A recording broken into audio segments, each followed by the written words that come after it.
Hey guys, this is Eric Weingartner with Weingartner Racing. Thanks for tuning into my channel. Before I begin today's video, which is about this Brodix Ik 200 head, it's a product review video. I'm also going to show information about other heads that are similar price and the flow numbers are with them, so you can kind of get an idea how I compare them in my opinions. But before I talk about that, I do want to say this. I'm not asking you to like and subscribe. I'm actually telling you this. I broke 10,000 subscribers. I really didn't think that ever happened. I want to thank all of you for that. I wish YouTube had a way to tell me which one was the 10,000 subscriber. I'd probably send you a t-shirt, but it doesn't have a way, so there you go for that. But thank you for all for watching. I know some of the stuff I mess up on, and I'll be free to admit it. And like I say in most of the videos, these are my opinions. You're welcome to your own. Doesn't mean I know everything or that I'm right. I also want to say I'm going to do a Thanksgiving video. It has nothing to do with cylinder heads and stuff. It's just something, just a story about one of my Thanksgiving experiences. And I wanted to share that with you guys, but you don't have to watch it all. It's not related to car stuff, and some of you might find it extremely boring. I probably only do 2 a year that are like that, where they're just stories that have nothing related to cars. But that is not this video. So let's get to it.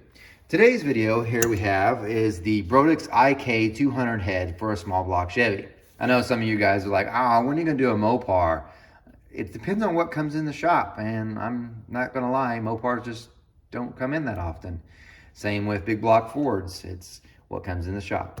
But anyway, this one's an Ik 200 head. The customer sent it to me. He didn't order it from me. He got it from Summit. And he wanted me to look it over, make sure things are correct. I said, no problem, and I would go ahead and flow it. Now, I've seen this head before because after all, I do sell these, but I wanted to share some of the things with you in case you're like on the fence, so which one do I get? And I've got flow numbers to compare this head, which is 200 cc's, versus a Profiler 195, versus a Dart Shp head. And we'll talk about some of those, and I'll give you my opinion. First off, let's go through some of the specs of this head. Of course, it's 200 cc's. It has a 202 intake valve and a 1600 exhaust valve. This is more of their street head. They're definitely the more budget head that Brodix sells. Brodix has had price increases, and these did go up in prices as well, but they did not go up as some of the other heads. For instance, my Dragon Slayers, if you were just to get a regular set of Dragon Slayers, they went up something like $175 for a pair. These did not. They only went up, I think, maybe $75. So it's still higher, inflation, but they're not as high as the other. These are the more budget-friendly heads. The idea is that they are trying to make them affordable to compete with the Chinese heads. So they're more of a street-oriented head. I mean, you could use them in race stuff, and I'll tell you some experience about that too. But just giving you an idea when you're, as I'm going through this head, think this is not really meant for your all-out race guys, more of your budget-friendly guy. So these heads are mass-produced, but they've got a couple of things about them that they do that's kind of nice. One of the things that they do, there we go, is if you could see it, my light sucks. There. Is they CNC bowl blend. Now, only a couple companies I know that do this on their as-cast heads, and that would be Dart and Trick Flow does on some, and Brodix. Profiler doesn't. They're all hand blended. So that's kind of nice because at least you know they're almost uniform. Now, you would say, well, since they're CNC bowl blended, they all should be the same. But if you look here, you see that shadow? This is where the CNC machine missed. And it wasn't because the machine missed, it's because the casting got shifted and this spot got moved in just a little bit. And of course the CNC machine didn't hit it. It's also CNC bowl blended on the exhaust. And, which I'll flip it around, it's CNC ported, CNC gasket matched to a 1206. Now, I'm gonna go through some things I don't like about it. This is an older design, and most newer design heads have a vane that comes off the guide here, like a little tail, you might call it, that extends this way. Being that this is an older design, see how the shadow is? Usually that's where the vane is. And it's just a piece of aluminum that makes a little sharp point, and it kind of helps direct the airflow and the fuel, and it makes the head better.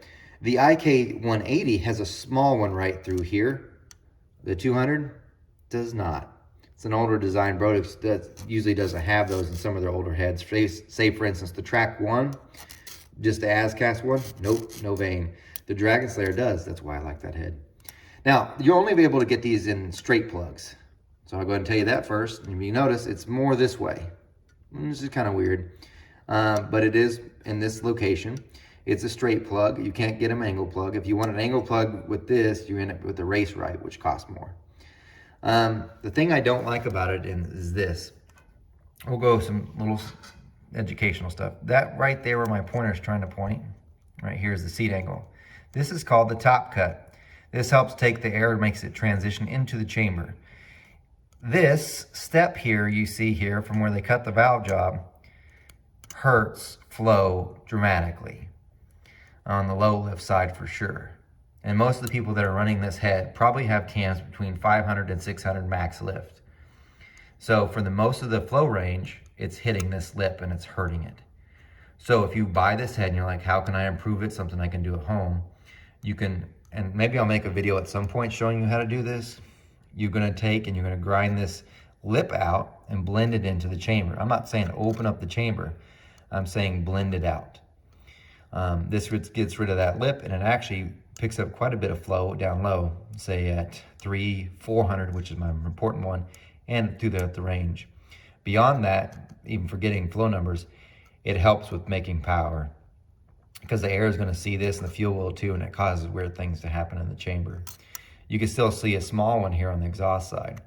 Now I should point out the exhaust side isn't near as hurtful as this one. You might say, whatever. Well, here's why. The air is going this way and it hits that ridge. On the exhaust side, it's going this way. It actually jumps over it, right into it. But when a reverse pulse comes in, it nails that, which makes it flow worse in this direction, better in this one.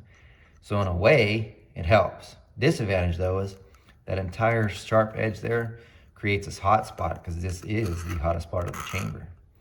So these can cause some pre-ignition conditions. So just letting you know. But anyway, if I was you, grind that out, grind those out anyway. Just to prevent that. These are offered in a couple chamber sizes. This one's a 70 cc. They have a 64 cc chamber too. That's more expensive. So there you go. This is this view. Let me turn around so I can show you the other one.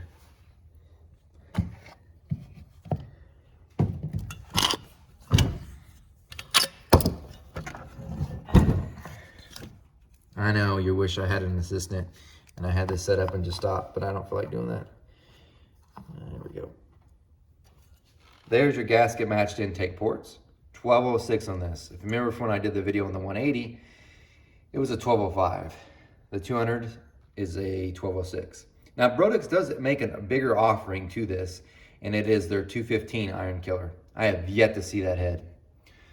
It's an as-cast version 2. It's about the same price point, but I haven't seen the head. It's been out for maybe a year, and I still haven't seen it. If you're trying to figure out which one's yours, like how do you figure out which one's the 180 and which one's the 200, you can always look at the port entry. If it's 1206, it's 200. If it's a 1205, it's 180. But the biggest thing is this. They actually cast them in there, IK 200, it says right there. And when you get them from Brodix and they assemble them themselves, they're gonna put this tag on here. And this tells you what their valve lift is and the pressures that it has and its installed height. Now, all I did was take them off, and this is exactly how you get them from Brodix. They will not have an ID locator. That's a piece of metal that's underneath that prevents this is the inner spring.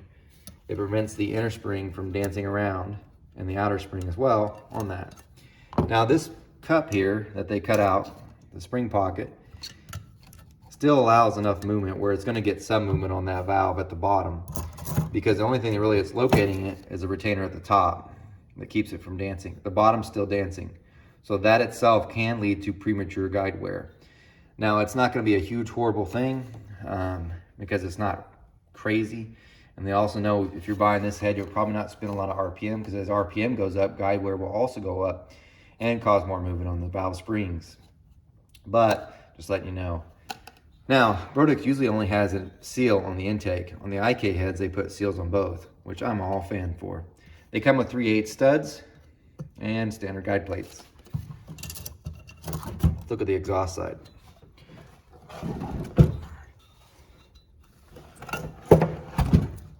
There's your exhaust. Now it's kind of like a D-port exhaust. It's not bad. It's standard exhaust height, which is different because if you got, say, the Dragon Slayer, the exhaust port's higher. Same with the Profile, the exhaust port's higher and also bigger. The exhaust port on these are pretty tiny, but that's what it's targeted for, the RPM range it's going to have. I did check out the spring. Remember, that's what they said for the spring specs, which is 135, and it's supposed to be 335 at peak. It was right. So there's that. Now, you got to see the head, and you're like, I wasted 10 minutes of my time, and you're still going to show me the flow numbers. Let me show you the flow numbers, and then I'm going to show you the other ones to compare it with, the Profiler and the Dart Shp. Okay, here are the flow numbers from this head. Now, this was floated on a 4155 board. I know you're like, well, why don't you float on a smaller board? These are probably more likely to go on a smaller board. This one's actually going on a 400, so it's floated on a 4155 board. Although I'll be quite honest with you, because of the 202 valve size on this head, it's probably going to flow very little difference between a 4030 board and a 4155. It's not like it's shrouded. So just letting you know. So let's look at them. These are the intake numbers. These are the exhaust numbers. Now this is without an exhaust pipe. Okay, if I look at my 400 number, that's 224. Looks kind of low. And my 600 number is 256. Not bad. So 263 at 700. You might say, I thought you always flow them to 1 inch. I would, except for the retainer hits the seal at about 720-ish. So I couldn't flow any higher. Point being is you wouldn't run a 700 lift with this spring anyway, but you couldn't. Now, if we look at the exhaust numbers, these are without an exhaust pipe. I didn't flow it with one, that's just the way it is. So you're like, man, those don't look that good. The intake flow numbers are about 10 to 15 CFM better than the 180s. And the exhaust flow numbers are, well, about the same. Now, if you're thinking, man, this head doesn't seem that great. These are a good 400 horsepower a head. And I will tell you a quick story to go with this head. There's a customer of mine named Ronnie, and he has a car, and he bought a set of heads of these. And I said, let me see if I can't touch them up a little bit, make them a little bit better, not spend a ton of money. I cut out the 202 and put a 208 valve in. I made the bowl go from, and I didn't show you this, the throat currently is 88% and the bowl is 90%. But what I did on his head is I cut it out to a 208 intake valve. I made the bowl 95% and the throat 90%, and I did the chamber work, which I just described. That on a 406 solid roller, so I did change a different spring setup, of course. That setup made 560 horsepower on a 10.5 to 1 Victor Jr. intake manifold engine on a dyno I totally trust. So, and that's not me doing any major port work. The bowl and throat is nothing. That's really nothing, and a larger intake valve. Of course, the chamber. So not major surgery, made 560 on a mild, very mild build. So there's a lot of potential in the head. As it is here, it's a good 400 horsepower head. Now, the thing you're probably asking, and I get asked the most, is how does this compare to, say, like a Profiler or anything else? So there's 3 heads I'm going to compare it with, and I'll show you the numbers in just a second. And the reason why I picked those 3 is because they're all about the same. The Profiler is an as-cast head. Now, it's been bowl blended, not CNC bowl blended, but hand blended. It's about 5 cc smaller than this. Of course, that's what they advertise. The other head I have that I'm going to compare with is a Dart Shp 180 cc, and you're like, wait a minute, that's 20 cc smaller than this. Why are you comparing to that? I'll get to that in a minute, but the long and short of it is the 180 flows so close to the 200. If you're into that head, you should get the 180. So anyway, here, let's take a look. Ta-da. Not that one. The question that gets asked the most to me is, which would you pick, the IK or the Profiler? The Profiler's by far destroyed on flow numbers. It just does. I mean, if you look at the 400 number, 224, 237, it's already better there. Let's go ahead and look at 600, 270, and 256.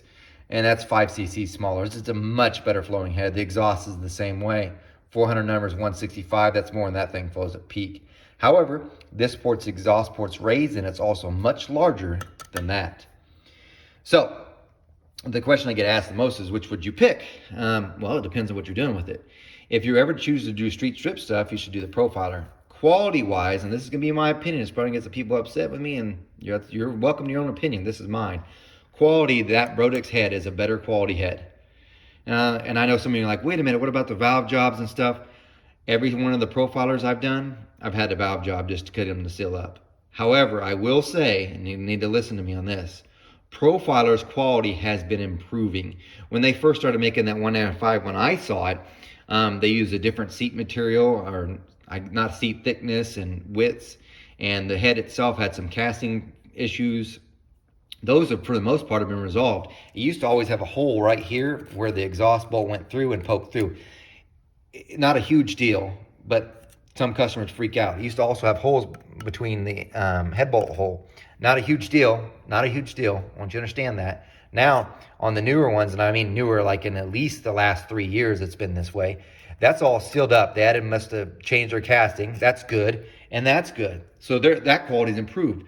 They're also using a way better seat material than what they used to. And I'll be quite honest with you, Profiler's using a ductile iron versus this is some kind of powdered metal in this one. As far as machining goes, it's much harder to machine this one than it is the Profiler one. So the Profiler itself, I know you're like, well, wait a minute. You said this was better quality head. If I look at the casting itself from the Profiler versus the Brodix head, the casting itself as far as the consistency from head to head is better. Now, the machine work is getting better from Profiler than Brodix here lately. But if you ask for a better quality head, in my opinion, it's this one. You're like, wait, that doesn't make any sense what you just said. Here's the other thing. A customer who buys these doesn't want any headaches. They want to be able to bolt these things on and run them. With the Brodix Ik heads, usually the rockers are almost perfect. They line up, they don't take any adjustable guide plates. You can almost see this, almost a straight shot. There's no drama with that. If you get the Profiler 195s or the Profiler 210s, their spacings move slightly. And because of that, usually the rockers are in a weird alignment. It's not exactly perfect. Most customers never have an issue, but I have had issues. You know what I haven't had issues with people with is this one. So when I mean like quality, it means you're going to have less issues with this head. At least that's from what I've seen from people coming back to me saying, hey, I got this problem or this problem or this problem. So quality-wise, I'm still going to give it to IK heads, even though all the things I mentioned, because I want to be upfront with you. However, you're talking about power. No, Profiler is going to beat that IK head by at least 20. At least 20. And that's no joke. And before you think I'm bashing the Profiler or not, their quality and their standards have been getting better consistently. I think Brodix is trying to get these out at a nice price point, and they're working their tail off, and I think they're just a little bit overwhelmed. So no matter how good the product is, you're at the mercy of the person, whoever's machining it. That guy comes in, has had a bad morning, maybe his wife got in a fight with him, you're going to get what you get. So Profiler, I think their quality has been getting better, but if you look at the casting for casting, if I had it one right next to you, you'd be like, oh, I see. Yeah. But Profiler is going to stomp the tar out of these on horsepower. Now, I told you I was going to give you one more. I am. This right here is the Dart Shp. This is the 180. And the reason why I'm showing you the 180 is because if you look at the 180 and the 200, the SHP and the Darts, the SHP 180 is the platinum version of the 180 on the intake port. If you look at the 200, it's the non-platinum port. So you could take the Dart Pro 1, 200cc head, it's non-platinum. That became the Dart SHP 200. Now on the 180 though, the platinum 180cc intake port was the one using the SHP 180. The chamber and exhaust port are still from the non-platinum Pro 1, but the intake port isn't. And if you look, remember this is 180 cc's and this is stock. 225. This is, by the way, so that punts it out. This is 15 cc's smaller than those. 225. It's worse than that. Matches that. Let's look at 600. 258. Yeah, it's worse than that. Beats that. Profiler has a 185. This one's better on the intake port. Exhaust port, no. 400, 165, which matches the Profiler, beats the IK. But then you can forget that 212 number, that's with an exhaust pipe attached. These are without the exhaust pipe, in case you're wondering. So this one's got a better exhaust port than that, but not as good as a Profiler. But this head's much smaller. And I'm like, why are you showing this, and why don't you see these in the videos? Here's why. I used to sell a ton of these Dart 180 heads, SHPs. Used to port them a nice, perfect head for the customer. And the reason why is these were the same price as those two, or about thereof. So for instance, I'm gonna tell you my cost at the time. These used to be about $9.20 assembled. These other ones were about $9.20 assembled. Then all of a sudden, I was selling a bunch of them. I didn't sell hardly any of these because I was like, that's better. Same price, I'll sell these. It's good quality head, better quality at the time than the Profiler. So I was like, why not sell that one? Profiler probably still gonna make more power, at least because they didn't have the 180 at the time. But I'll still sell these. I mean, the quality was better here. It was a smaller port. Once you port it, you got a better size. Everything worked out great. Really popular, was selling a ton of them. Then Dart, in their infinite wisdom, said, you know what? It's cool we're selling so many, but what if we sell less but charge more? And that's what they did. The price went from being the same on these heads. They jumped up $100, which then put it $100 more expensive than these two. And then, so I sold less.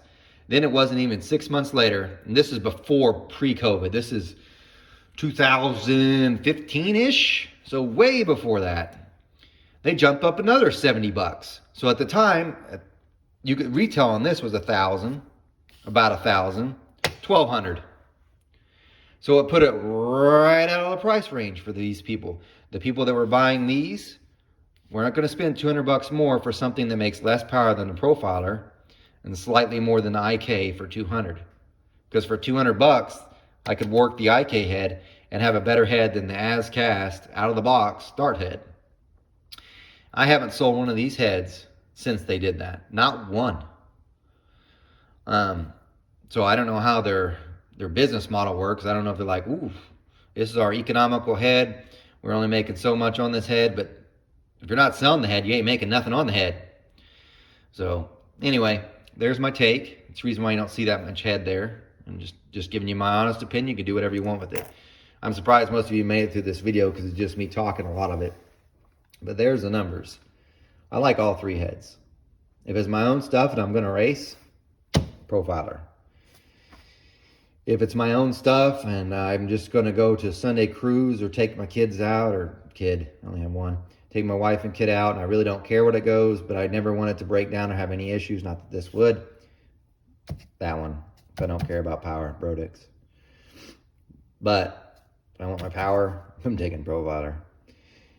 If I decide I've won the lottery, I'm still going to probably port that one. But that one just went out the window. But there's my opinion. You're welcome to your own. And don't think I'm bashing any one product. I'm telling you my opinions on each one. Remember, I'm a dealer for that. I'm a dealer for this.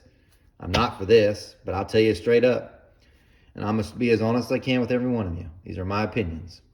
So thanks for watching. I'm glad you got to hear me talk about some heads. Take care.